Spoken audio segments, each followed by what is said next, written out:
বলছিস সত্যি? হাই রে, কি অবস্থা! এর জন্যই তো বলি সংসার করার তো বুদ্ধি না হলে বিয়ে দিতে নেই। কি ব্যাপার গো, কি হয়েছে? রাখি রে এখন। বৌমা, কার কি আছে? মা, আমার এক বান্ধবী তরকারিতে নুন বেশি দিয়েছিল বলে বর একটু বকেছে, তার জন্য বাপের বাড়িতে এসে বসে রয়েছে। এখনকার মেয়েদের একটু ধৈর্য সহ্য নেই। আমাদের সময় মেয়েরা কত কষ্ট করে স্বামী ঘর করেছে, যাকে আমার ঘরের বউ তো ওরকম না। আরে বাপ রে বাপ, কি হয়েছে না?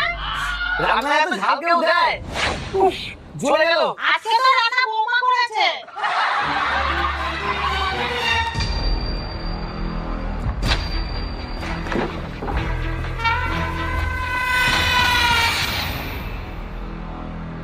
বাবা বাবা, নিজে দোষ করলা আর নিজেই রাগ দেখাচ্ছ। কার